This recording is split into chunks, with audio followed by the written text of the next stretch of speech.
que faz um craque do time ser questionado por parte da torcida e da imprensa?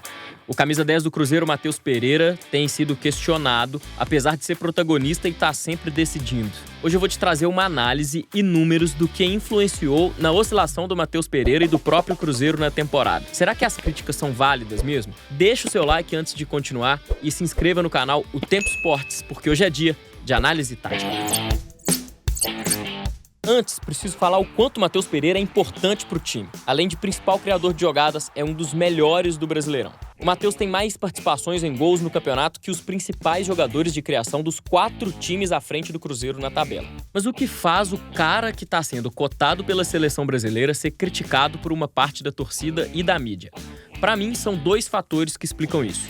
Primeiro, quando o time não está respondendo em campo e com resultados ruins, os melhores são cobrados, ou quem está jogando mal. O Matheus Pereira é o melhor do time, mas viveu na temporada seu maior jejum em participações em gol até o último jogo contra o Atlético Goianiense. Foram 6 jogos sem marcar e nem dar assistências.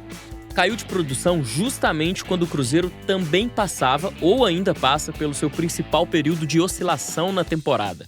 São 2 vitórias em 8 jogos. Então não é só o Matheus que oscilou e ele não é o principal culpado por isso. E nem tá jogando mal para ser muito cobrado assim, vamos falar a verdade. Mas é que essas críticas passam também pelo sumiço do Matheus em jogos grandes, como os do Boca Juniors, contra o Boca Juniors, e também o fato dele não ter batido pênalti nessa classificação contra o Boca na Sul-Americana e também naquele jogo contra o Internacional, que quem assumiu ali a cobrança foi o Caio Jorge, que acabou perdendo o pênalti. O segundo ponto é menos falado, mas para mim explica muito porque o Matheus tem ficado mais escondido nos últimos jogos. A mudança de posicionamento e de dinâmica do time após a chegada dos reforços. Vamos voltar um pouquinho para entender. Com o Larcamón, Matheus Pereira jogava centralizado no meio. Vimos isso nessa escalação do primeiro jogo da temporada e na desse clássico aí contra o Atlético. Com o Seabra, mudou um pouco. Matheus ainda é o cara que constrói as jogadas, mas ele cai pelos lados do campo, principalmente sem a bola, pela falta de opções de pontas.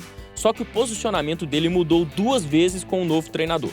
No início do trabalho do Seabra, ele costumava estar mais perto da construção. Estava sempre do lado da bola e por isso tinha mais chances de construir a jogada.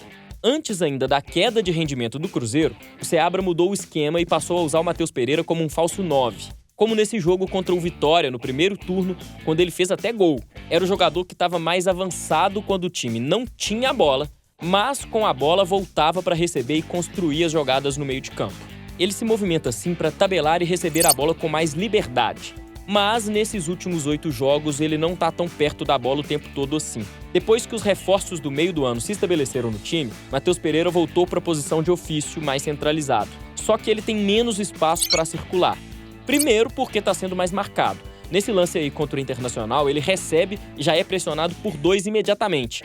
Na habilidade ele ganha, mas sofre a falta. E também porque a movimentação do time no campo mudou um pouquinho. Hoje, ele nem sempre participa de tudo. Olha aí a comparação do mapa de calor dos jogos contra o Botafogo e Vitória antes dos reforços se firmarem como titulares e o do jogo contra o Boca Juniors no Mineirão. Antes, ele voltava mais e pisava mais na área.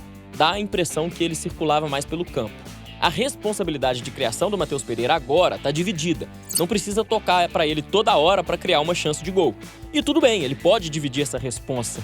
Só que o Cruzeiro, obviamente, depende muito dele. E se Matheus Pereira participa menos, o time também cria menos. Eu acho que para agora, o time do Cruzeiro pode ajustar a movimentação no meio.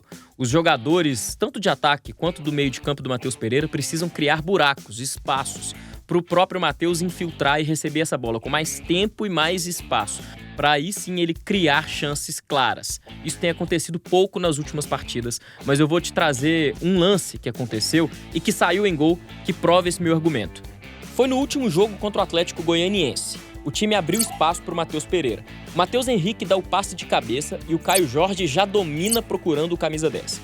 Depois, Matheus Henrique atraiu a marcação para longe da bola com a corrida na vertical, dando opção de passe também, e o Caio correu para frente, segurando os zagueiros na defesa. Olha o espaço que o Pereira teve para avançar.